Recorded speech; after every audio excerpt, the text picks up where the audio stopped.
오늘 영상에서는 2025년 7월에 하는 부동산 임대 일반과세자 부가가치세 신고를 홈택스에서 셀프 신고하는 방법을 확인해 보겠습니다. 홈택스 신고 화면이 1월에 사용했던 화면에서 또 바뀐 부분들이 있으니까요. 이번 영상 끝까지 참고하시면 좋을 것 같습니다.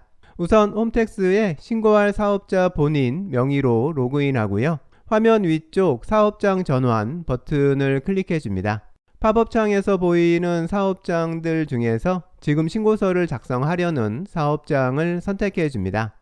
화면에 있던 신고자 이름이 방금 선택했던 사업장 상호로 바뀌었고요. 이제 이 사업장에 대해서 부가세 신고서를 작성하면 됩니다. 이번 신고는 일반 과세자가 6개월마다 하는 정기 확정 신고니까 정기 확정 신고 항목을 선택해 주고요. 그러면 신고서 작성 화면이 나옵니다. 바로 작성을 진행해 보면요. 불려온 사업자 등록 번호 맞는지 확인해 보고요. 옆에 있는 확인 버튼 클릭해 줍니다. 화면에 불려온 사업장 관련 기본 정보들 확인해 보고요. 모두 맞으면 저장해 줍니다. 화면이 넘어가면서 세금 비서를 이용해 볼 건지 안내가 나오는데요. 이번 영상에서는 세금 비서는 사용하지 않을 거고요. 신고서 작성 기본 화면에서 작성을 진행해 볼 거니까요. 이 안내에서는 아니요를 선택했습니다. 이제 부가가치세 신고서를 작성할 메인 화면이 나왔는데요. 화면에서 보면 이번 신고서에서 작성해야 하는 여러 항목들에 이미 숫자들이 불려와 있습니다. 이 숫자들은 국세청에서 지난번 신고 자료 등을 참고해서 임의로 입력해 둔 거니까요. 신고서 작성에 참고하면 됩니다. 매출액 같은 주요 항목에 입력되어 있는 금액이 이번에 본인이 신고하려고 하는 금액이 맞으면 그 항목은 새로 작성할 필요 없이 바로 넘어가면 되는 거고요. 입력되어 있는 금액이 이번에 신고할 금액하고 차이가 있으면 입력되어 있는 금액은 무시하고 이번에 신고할 금액을 신고서에 직접 새로 입력해 주면 됩니다. 그럼 이제 신고서 작성을 시작해 보겠습니다. 늘 그랬듯이 부동산 임대 공급가액 명세서 작성부터 시작해 보면요. 팝업 창이 뜨면서 직전기에 신고했던 내용을 불러오겠냐는 안내가 뜨는데요. 직전기에 신고한 내용을 이용하면 해당 서식 작성이 편해지니까요. 일단 직전기 내용을 불러오는데요.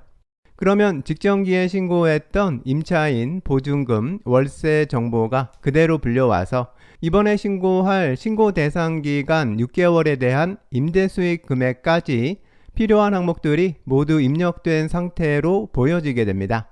이렇게 입력되어 있는 내용이 내가 신고하려는 금액하고 맞으면 여기서 바로 입력 완료 클릭하면 부동산 임대공급가액 명세서 작성은 끝나게 됩니다. 그런데 만일 입력된 금액에 수정할 부분이 있다면 팝업창 위쪽에 있는 임대사업 명세 입력 버튼을 클릭해서 본인이 신고하려는 정확한 내용을 모두 입력해 주면 됩니다.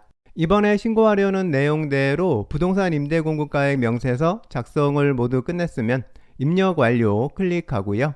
그러면 바로 다음 팝업창으로 기타 항목을 입력하는 팝업창이 뜨는데요. 이 부분은 보증금에 대한 간주임대료를 수입으로 입력하는 부분입니다. 지금 상황은 일반과세자 신고하는 상황이니까요. 월세 받고 세금계산서 같은 것 발급했었을 테니까 발급 여부 질문에는 발급한 것으로 선택해 줍니다. 그러면 입력할 금액이 자동 계산돼서 입력되고요. 금액이 맞는지 확인해 보고 금액이 맞으면 입력 완료 클릭합니다.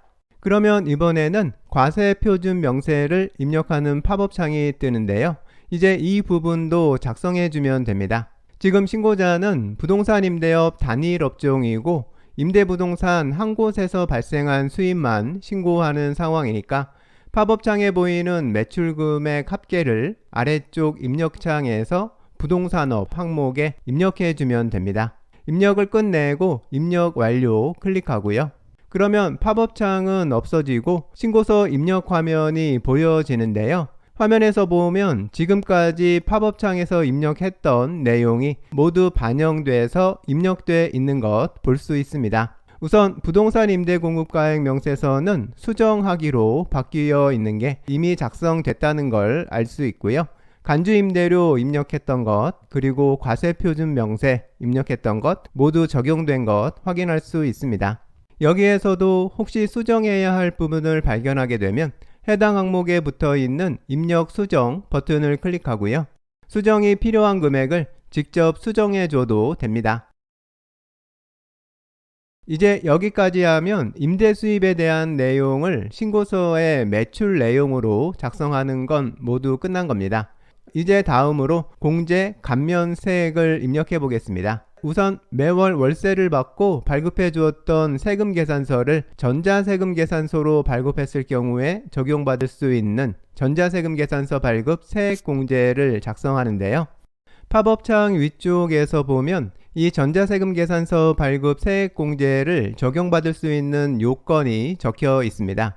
기본적으로는 직전 연도 매출 3억 원 미만인 경우에 이 세액공제를 받을 수 있으니까요.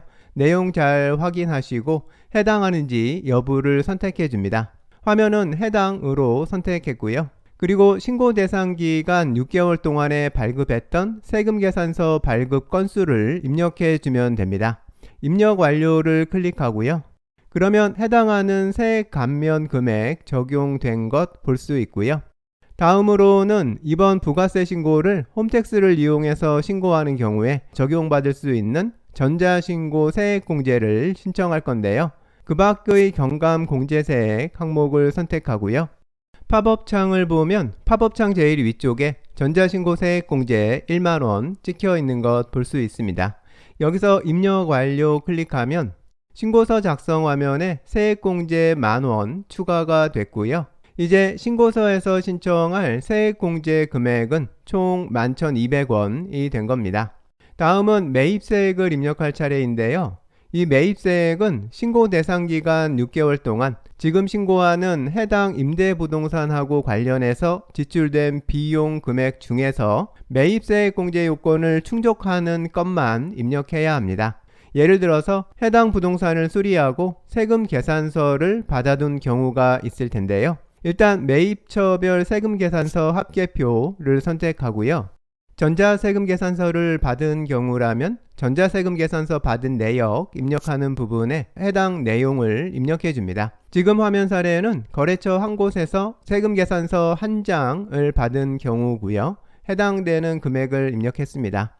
종이세금 계산서로 받은 경우에는 아래쪽에 있는 종이세금 계산서 입력 부분에 같은 방법으로 입력해 주면 됩니다. 입력을 끝냈으면 입력 완료 클릭하고요. 신고서 화면에서 보면 방금 입력한 매입 내역 입력된 것 확인할 수 있습니다. 이제 여기까지 하면 이번 부가가치세 정기신고 신고서 작성은 모두 끝난 겁니다. 이제 여기까지 작성된 내용들 다시 한번 꼼꼼히 확인해 보고요. 납부해야 할 세금 금액도 직접 꼼꼼히 계산해 봐서 내가 신고하려고 했던 금액하고 맞는지 한 번 더 확인해 보는 게 좋고요. 내용이 모두 맞아서 지금 작성된 대로 신고서를 제출하려면 이대로 신고하기 버튼을 클릭합니다. 다음 화면에서 납부할 세금 금액 다시 한번 확인하고요. 신고서 제출하기를 클릭하면 신고서 작성 제출이 완료됩니다.